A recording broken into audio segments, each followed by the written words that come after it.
quickly. Cassin, Renekton banned out for 7 Wars, and we have Morgana and Yasuo banned out by Lyon. So I'm interested to see some of the differences in the meta game in this region. It's definitely something that I noticed when I was watching the game before.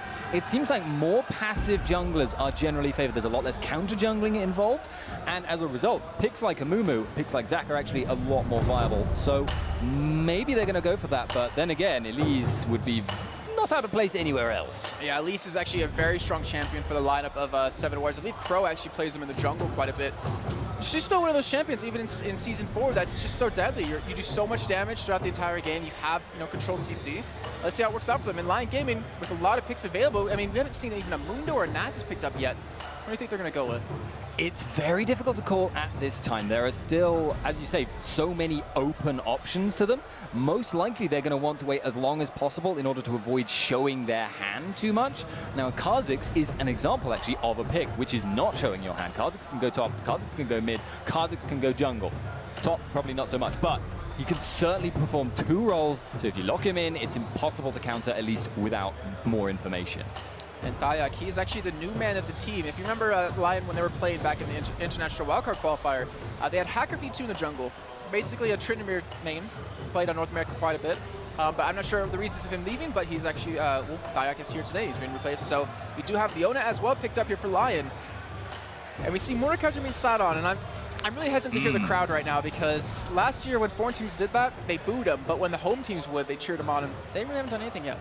I just think Mordekaiser isn't a very good pick. I mean, I know he's picked in the LCS, but he's just generally a very, very one-trick pony. He pushes lanes, and if he gets really, really fed, he can be difficult to put down. Otherwise, he suffers tremendously, even if he gets farmed and fed, just by being kited. So, not necessarily a common pick or one I would expect to see. That being said, those exact same words could be said of the picks being hovered over right now. Very true. I mean, the Fiddlesticks being sat on. We already see Elise in that typically would be in the jungle. Always could go top lane, of course, but we will see Fiddlesticks locked in as well as Tristana. So what's your thoughts on that? That is a very fast pushing combo. They will clear waves, especially early on, sort of level 1 region. Dark Wind just destroys minion waves, and then you have the explosive shot to kind of finish it off. And that almost, it's a weird, actually, it's a snowballing effect in clearing a wave, because the more you get low, the more explosive shot procs you get. That means they get level 2 earlier. That means you can shove up to the tower earlier. It means you can start damaging the tower earlier. Fiddlestick's support nowadays, though, does tend to suffer a little bit because of the massive fear nerf there was. Very true, and you have to, I mean, it's not as strong as it used to be, but what's interesting is that he picked it into a Leona. Now that would actually strike me as suicidal. No, I mean, no offense there, but the fact that you're picking both Tristana and Fiddlesticks into someone who punishes both of those styles of picks means they might actually go for a 2v1. We are, I think, playing on the 3.15 patch, so we have got the damage reduction on towers, I think? Yeah, 4.1, and we do have that, yeah. Numbers. Yeah, so in that case, it's less favorable generally to go for a 2v1, but it can still work very, very well, as was demonstrated, I think, relatively recently in the LCS again. And if you have much, much faster pushing, that always gives you an edge in that regard. However, I'm not sure it'll be as easy to poke under tower to force that solo laner against the 2 to suffer as a result.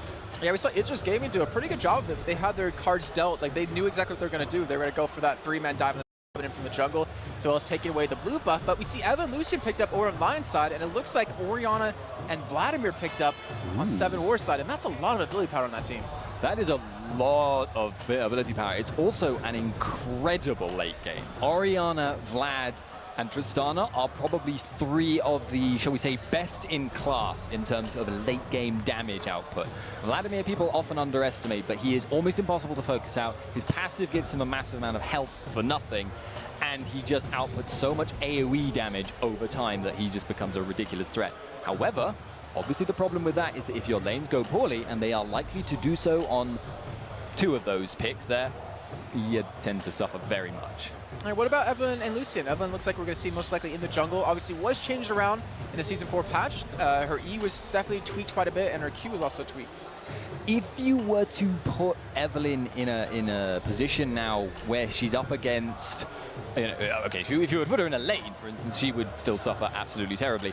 If you were to put her in a situation where she's against a strong duelist jungler that can invade, that is not ideal for her. She suffers against characters like Elise because she just can't 1v1 them early. If they walk into her jungle and are supported by their team, there's not a lot Evelyn can do. However, in this circumstance, where you've got relatively weak, relatively passive early laners, you know, possibly accepting if Tristana and Fiddlesticks are pushing up really, really hard, then you actually can get away with the Evelyn pick, and the stealth is still just as strong as it's ever been. All right, well, let's see how that goes. We do have Zach actually as the last pick for Lyon Gaming. We actually saw Zach played earlier on, and it did fairly well. It was actually used extremely well with the combination of Yasuo, but unfortunately that was banned out this time. What's your thoughts on that? Is this going to be top lane versus Vlad? Top lane versus Vlad is actually a matchup I played recently in solo queue. It was one where, unfortunately for Zach, didn't go too well, because the thing is, both of you can rush a Spirit Visage. This is one of the crucial things. If Vlad doesn't, if he forgoes the standard build of building a revolver, Vlad can become very resistant to magic damage very early on and rely on his innate sustain from his Q and using his E to get the increased regeneration. You stack those, you end up resisting most of Zach's damage. He can't push you out of lane, and obviously Vlad farms up and becomes that late game beast. That can be a real problem. But 2v1 laning, Vlad is a very unstable pick in that environment, just because if he dies early, it snowballs against him incredibly hard. The 3-minute dive, something like we saw in earlier on, that would really punish a Vlad pick. But looking at these two team compositions that we have for both of them, you know, what's your thoughts? Who's going to be stronger earlier on? Who's going to be stronger late game? What's the goal of each of these teams? Well, Lyon's team is essentially a snowball composition at this point. They've got Kha'Zix, they've got Evelyn. Both of these characters are pretty much fantastic for getting the game rolling in your favor. Thing is, obviously Leona can help to you know, put that together with the rest of them, but it's so much going to depend on their laning, because if this does drag on, Vladimir Orianna is just unbelievably impossible to deal with. It's going to be a lot of damage, especially when Vladimir's ultimate does help Orianna as well. And right now we're seeing very similar to what we saw in the games earlier on today. Both teams just kind of sitting at this line of scrimmage, so to say, and not really going for any sort of invades, not really going for any contesting. And do you think we're going to see anything happen, or is it just going to be like a kind of standard first game of the day, first game that's best of 3, no need to rush? I think in the Brazilian meta, from what I'm seeing, you need a really significant reason to go for an invade and a really significant advantage to go for an invade. We actually saw it earlier with ISG invading against Maokai. Punished him really, really hard for being Maokai, because obviously his saplings were destroyed, he was killed, and they took away his buff, and that put Pain quite a long way behind. But in this situation where there isn't a massive advantage either way, I don't think either side particularly has much incentive. All right, well, the sound somehow got louder from the games we did earlier. Not sure how that one worked out, but... Audio mixers. Yeah. Mix up everything you know. But one thing I do want to see between both these teams is how this game really develops. Remember, this is a best of 3, so it's the only first game here in this series. And I will apologize right now for you guys. I am on the camera, and Lyon Gaming, they said they were in the correct position, but they were liars. They decided to switch their AD carry and their support. So it's going to be a little bit tough here, but hopefully it's not too bad. And we're going to have Bayek start over at his blue buff here. We're going to have Crow, that camera work is really shoddy, but Crow going to be starting over at his blue as well. It's fine, Jason. I'm not looking at your screen. So, at the moment, it seems to me like both of them are going for a fairly passive start, as we sort of expected. And the question really is going to be, are they both going to get their first ganks off successfully? Evelyn is looking to try and punish the Vladimir early, because obviously if he falls behind early, he's going to suffer really badly, as we mentioned before. If Elise gets a gank on the bottom lane, that's not necessarily going to guarantee anything about that bot lane, because Leona, Lucian are so much stronger in a straight up 2-on-2. I've got to say, I actually really don't like the fact they've gone for that lane setup. Well, right now we do see 7 Warriors, they able to force them out a little bit. They're going to be able to hit their level 2 a little bit earlier on than their opponents, and they're not going to get that pressure they're looking for, but they will force them to farm under that turret, and as being Sia is, I'm pretty sure he's not going to be able to miss out on any of these. Over the top side, though, we have Vladimir versus Zach. We were talking about a little bit earlier on that Vladimir should kind of have an advantage once he gets a couple of items going on. And it's hard for Porky here on Zach to really do too much, but one thing that Vladimir doesn't have, though, I'll say that Porky does have, is that CC. Yeah, Vlad doesn't set up ganks very well, and this is part of why he's a very risky pick. If he falls behind, it's very, very hard to get him back in it because his damage is terrible, and he has no CC either. And you're seeing right now, Brewster pushed back a little bit here by Yuri. I'm not sure if Thyak was actually spotted right there, but it definitely shows they want to get that Kha'Zix going early on, and it's a Kha'Zix. If you get him going early at all, he can just be devastating late game. Yeah, he flips out and just jumps all over your team. And with the setup they've got for a Kha'Zix, where they've got quite a lot of AoE damage from Zac and from Evelynn, that's not something you can afford to have happen. Now, Elise looking for the gank on the bottom lane. She's got the lane pushing. And she's not spotted either, which makes it even more deadly right now. We do currently have Thyak heading down towards this bottom side as well. Actually, go straight towards that tri-bush here, and Sia is actually going to get this vision on a Crow here as he's put a ward. He jumps on, he gets feared. They do have the damage to take him down, and he's going to drop. That's first blood going over to Issa, and a fantastic job on his wow. Crow played it so smart, being so calm, not trying to rush in a little bit too early, and he catches Sia making a mistake. Really, really nicely done. And it's one of those confidence things, and one of the reasons Elise is so strong is because she can, even if your bot lane is a fair way away and gonna have to take a little while to support, she can not only hold her own in terms of surviving thanks to repel and thanks to being slightly tankier than average, she can also do a lot of damage and hold you in place in order for that bot lane that were a little bit out of position or further away than they would have liked to be to get up with the rest of your team. Oh, it's unfortunate as that Sia, he's already behind in CS, he's already behind in kills. This is only going to make it worse for him as he's going to have Essa sitting on 1,300 to go back with. I wouldn't be surprised if he actually just waits around for his BF sword and then just kind of bullies him out of the lane. And you have a Leona, so the thing is, they're not out of, in my opinion, it's not like they're out yet at all. I mean, they can still burst down Fiddlesticks, who's still relatively squishy. This is the one true fact. This is the reason Tristana isn't seen that much as compared to most of the common picks. She doesn't snowball very, very hard in the same way that a Lucian Leona combo can. If a Lucian Leona combo gets ahead, at level 6, you're dead, basically. Unless you flash, and even if you do, you're going to die next time the cooldown comes up. That basically means there's a serious situation, and actually there's a serious situation in mid. He's trying to go for that gank on a Bruiser here in middle, and they actually do spot him, but here comes Crow, and she just switches out back into his human form, scares him away, and I want to give credit to both those junglers to realize where the other jungler will be and to be there to counter it in time. Fantastic job of them, great insight into the game as well. And right now you see Crow, he's trying to go for his race here, but Thyak, he has something to say about it. He's looking at Contessa here, actually just go straight in onto him. He's not really afraid to fight, so he has the health advantage. And Crow wasn't able to get that big race, so Thyak was able to push him out and steal it away. Oh. And it actually does get smited, so Thyak does lock that one down. Yeah, and smart positioning there, as you say. It's pretty much an important lane to be influencing, because if Kha'Zix doesn't snowball, that's going to put a much slower progression of the game for Lyon sort of on the whole game, and that's a serious problem for him. I was watching that, I was thinking, that's quite a risky play, but as it happens, didn't choose to go for it. So slowing down the game is always going to favor 7 Wars. All right, now Thyak, he was spotted going towards middle here, and you can see the pings already coming in by 7 Warriors. They know he's going to be in that general vicinity, and they do start to back away a little bit here. You see, I like how Kimmy is actually sitting back and is ready to fear if need be, and actually puts down a pink ward in that tri-bush just to spot that coming in. And we do see the flash out of Uri right there, straight out of Bruce, but gets caught under turn by the Cocoon! And Crow picks up, or does pick up the kill, but gets the assist. Fantastic job by them. And in the meantime, the top lane is going head-to-head here. Porky gets dropped down. Vladimir should be able to clean this one up, I would imagine here, but if anything, just get the passive away, and he's looking for it, but he can't actually get the kill just yet in time, and Porky will be able to run away from this. But so far, 2-0 lead now in favor of 7 Wars. Okay, so he popped his passive very, very nice there, but I have to question, why didn't Vlad just sit in the middle and spam Tides of Blood? He had you cannot kill yourself with Tides of Blood, and if you cast it when you're low, I believe it takes you down to like 1 health, but doesn't kill you. So there was no reason for him to fear that, but there is an engaging bot. Yeah, Kimmy getting caught right there, but it doesn't really care. He does get the fear right back onto him. Essa is starting to run away here. He still has that rocket jump. Will actually jump away here, but look at the damage. It's already come in from the side of Lyon Gaming, and actually might be enough to force him out. He still has barrier, still has flash to escape here. And Thyak, he's also coming down to the spot side, but so is Crow. They're looking for this double gank here, and this could be dangerous for either team. Yeah, in the straight-up 3-on-3 situation, Agony's Embrace is going to be huge, but it needs to hit more than one person. Otherwise, Elise is going to have a lot more influence. She has a lot more single-target damage in both burst and sustained situations. But it actually looks like both of them are just going to back off.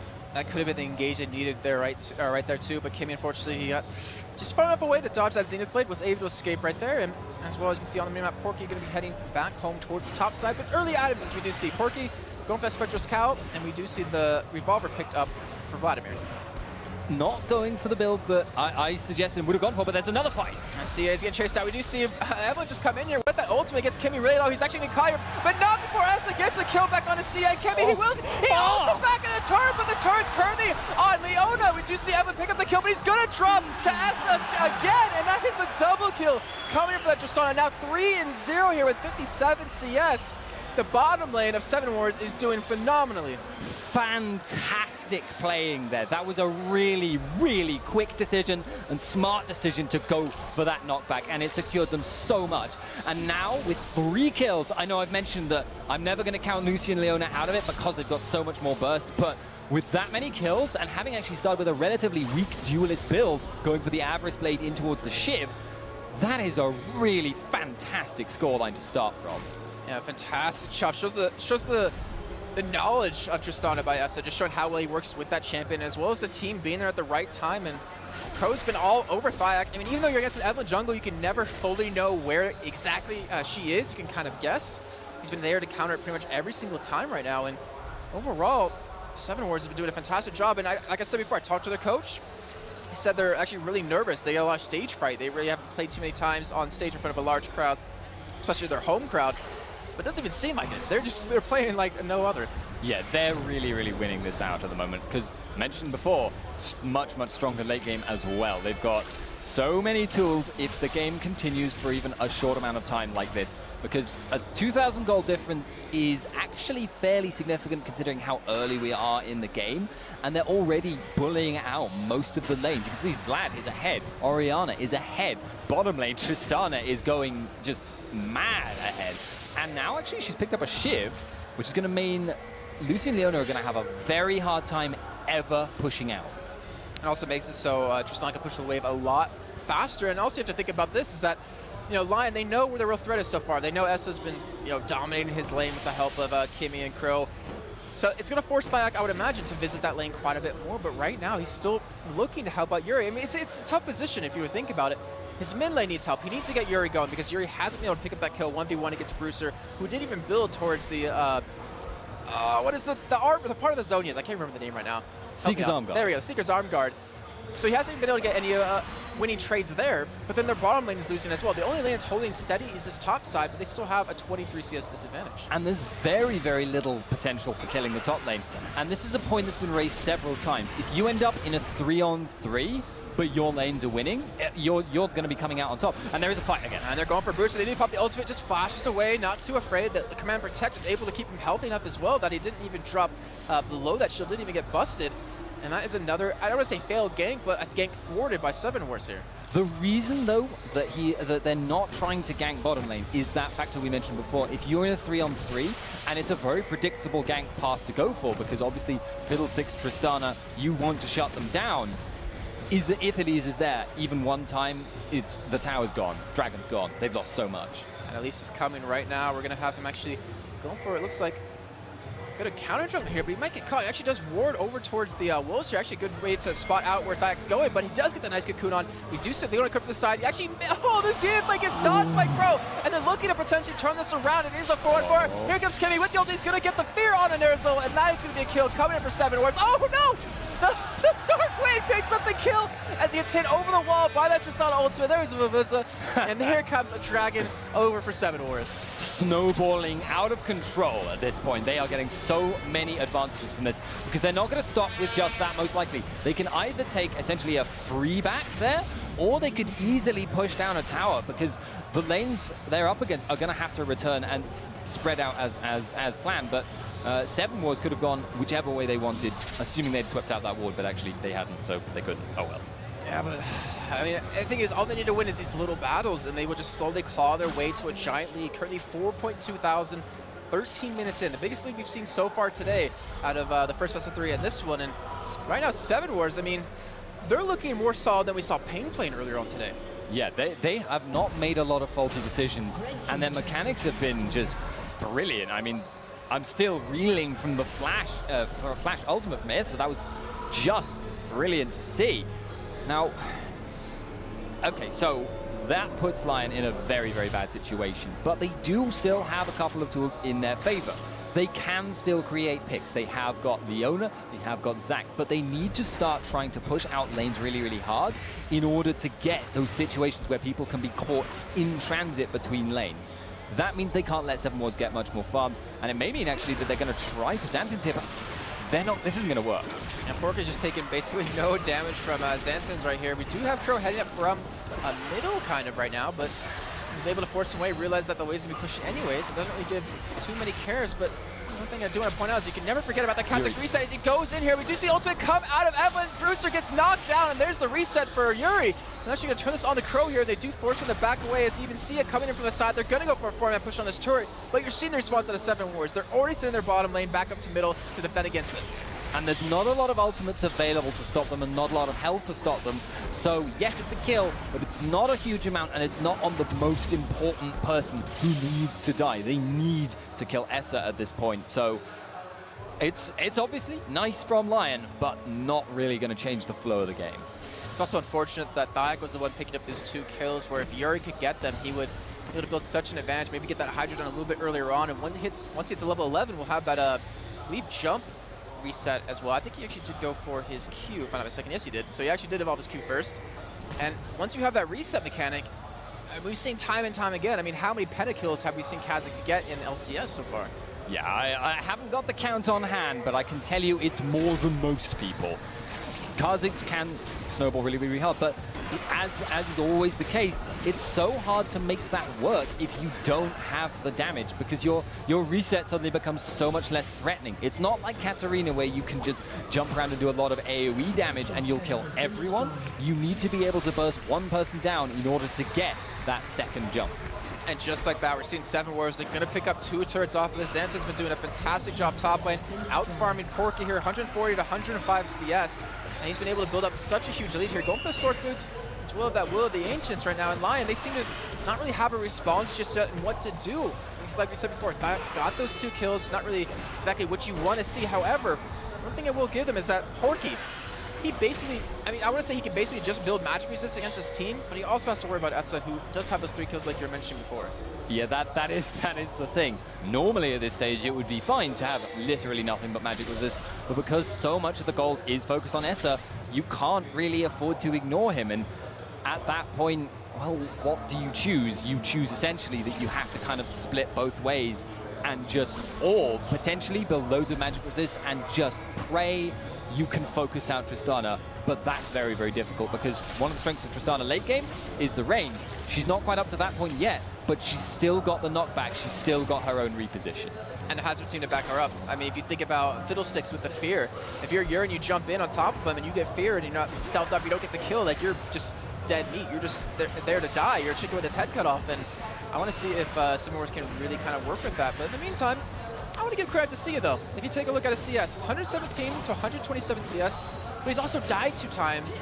But he's still keeping up in terms of that, which is a fantastic job. Yeah, that's really not bad performance there, but it just seems like they never had the answer to Tristana pushing them to their tower. Actually, there's another fight. Oh, we do see Evelyn use the ulti on Kimmy. Actually flashes over the wall, but we do see the jump come in from Yuri onto him. Kimmy can't escape. Maybe he can try to ulti, but he's just going to try to drain. He's going to go down here. Dragon up in about 1:30, not the exact time they wanted. And you see the threat of Essa, and you see the respect come out of Thyak. He instantly flashes away from that, instantly tries to run away. But Lyon, if they can keep picking up these kills one by one like this can give them a nice clawing way back into the game. Yeah, as we mentioned before, that is the one strength their team will always, in fact, have over Seven Wars. They have the potential to catch one person out and blow them up really, really well. What Seven Wars just need to do, though, in order to avoid that, is just continue applying pressure across the map and make sure they've got warding control in the upper jungle and the lower jungle of Lyon. If they can keep that control going, continue pushing out with their excellent wave clear on every single lane, they shouldn't have too many problems continuing this. And speaking of pushing out, I wonder if Yuri's going to try to get to that split push threat that he can really be on a Kha'Zix. He does have half of his Hydra done, and he does have that Brutalizer picked up as well, so he can do a fair amount of damage, but right now, Lyon is just forced to react to any kind of move that Seven Wars makes. I mean, they're trying to pick up the kills, they're doing it right now, but honestly, a Dragon would be like the perfect way to really solidify, or at least solidify your way of getting back in the game. Solidify both your way of getting back into the game, but also solidify your loss if it goes wrong. 7 Wars, they've got so many tools in an AoE-focused team fight, but if they can catch Vlad, that could give them... No, that's the thing.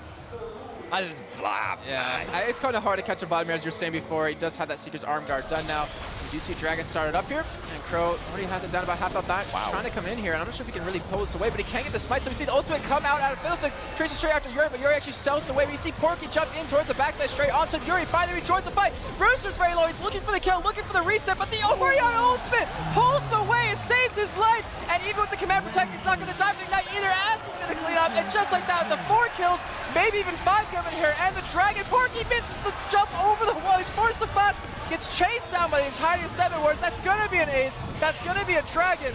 And 7 Wars have just come out so far ahead, and we were just talking about solidifying a chance of getting back in the game, or you're lost. And I think we saw the latter of those two. Yeah, that's now 7,000, nearly 8,000 gold between the two teams, and a Tristana who must have enough gold for an Infinity Edge. I believe that was even a triple kill coming in for Esther right there. It's now 6-0-2, and that was just an interesting fight. If we think about how it began, it was Kimmy kind of getting caught, but he used the ultimate over the wall and pushed Yuri out right away, and they just didn't get the reset. Like, that's what you were saying before. I mean, yeah, you have a Katarina, you can do a lot of AoE damage on a reset, but Yuri just couldn't get the extra damage he needed to start that going, to start that snowball. Yeah, the thing was there actually as well. It was a really close run thing. Bruce's Shockwave made sure there was no reset there. That pulled away Kha'Zix and put him in a position where Tristana could finish it off. And after that, Esther was just free to go completely ham. You saw him flash over the wall alone to continue the fight with Zach, because he knew he was just under no threat at all from that. The thing is, if you look at the items that are being built up, Zonya's Hourglass coming for Vladimir soon for Xantins. Rooster has his done.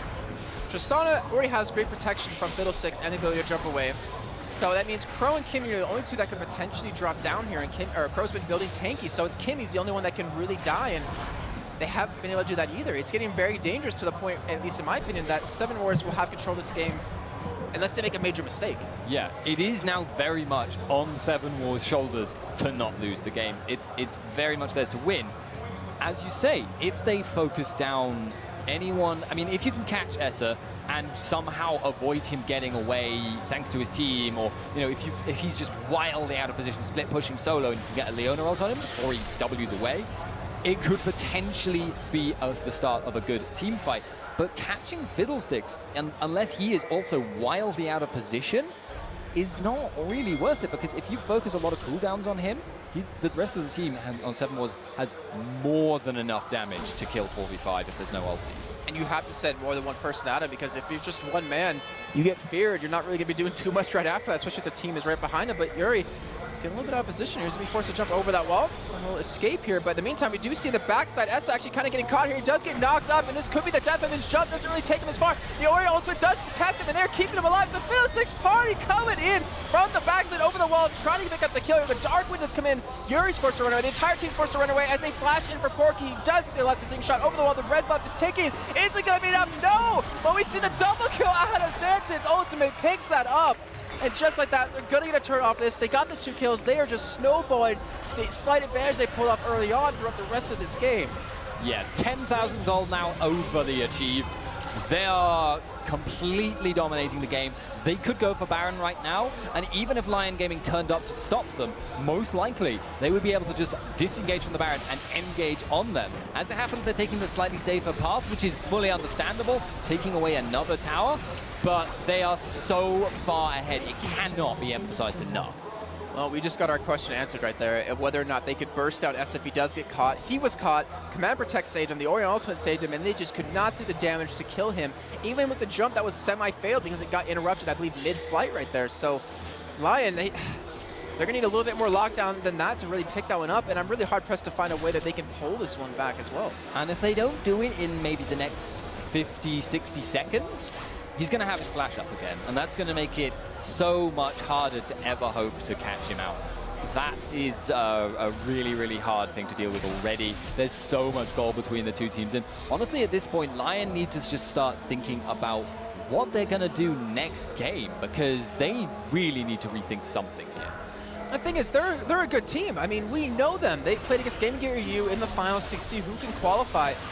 over for the wildcard tournament for Worlds in Season 2, and unfortunately for them, they just, sorry, Season 3, sorry. But unfortunately, it's just they're not showing that same kind of team that we saw then. I mean, they had one roster change. I'm not sure what's happened since then. Maybe it's the Season 4 patch just throwing them off, but they need to do something quick if they want to keep their hopes alive here at Intel Extreme Masters Sao Paulo. Well, I mean, they beat, what, MYM a month or two ago in WCG, something like that? They are they're good. They're really, really good, and they are just getting chumped at the moment. There is nothing that they can do at this point short of a mistake from Seven Wars. That's the point we've been making. That actually speaks most of all to me of how good Seven was in. I think this is actually, by the way, the Tristana Shiv Rush. That's an old KT Bullet strat.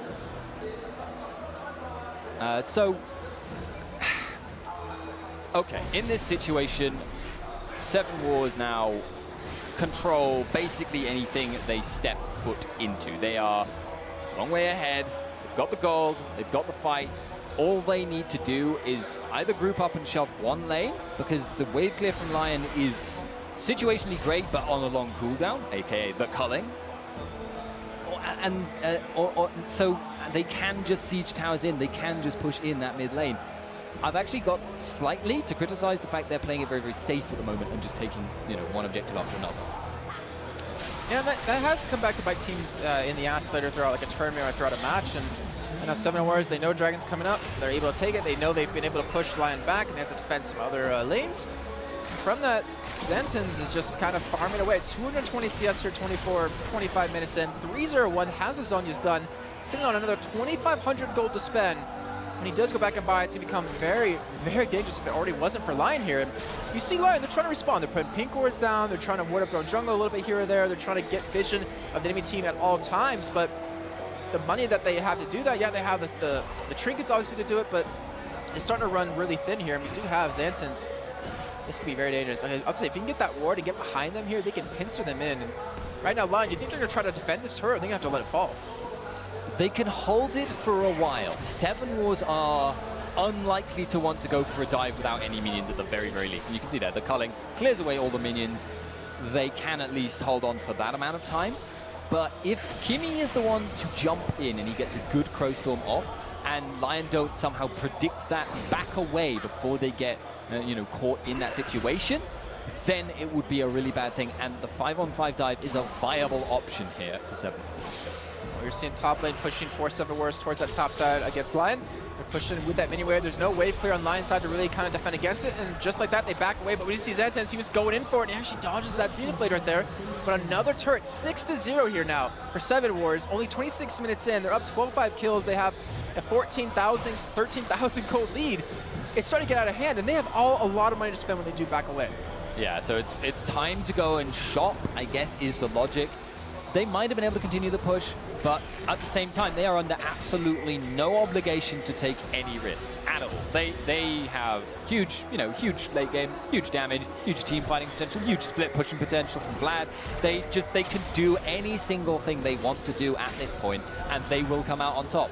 The only possible way to screw up is to get caught individually, out of position, and allow Lyon then to take an objective from them.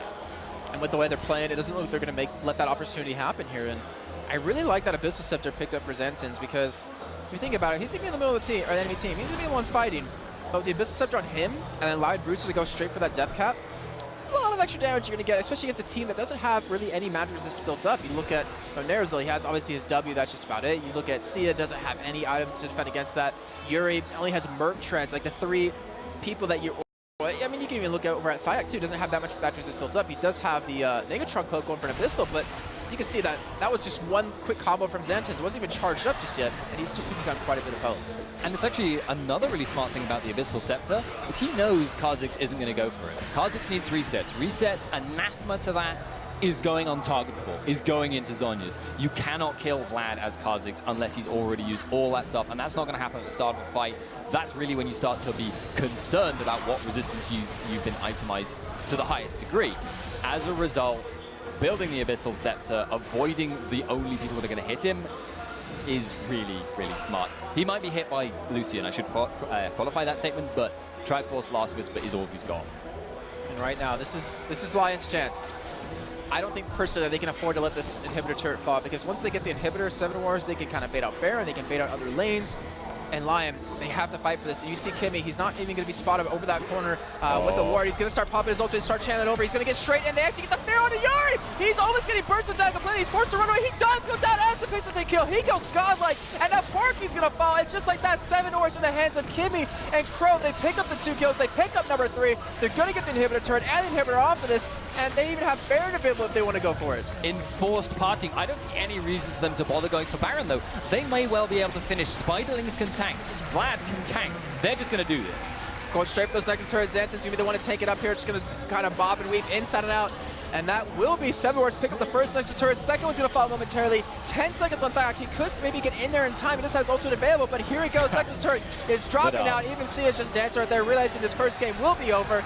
And 7 Wars in their debut here at Intel Extreme Masters Sao Paulo, picking up a very convincing win. Really convincing. I mean, that was just domination from the first second of the game.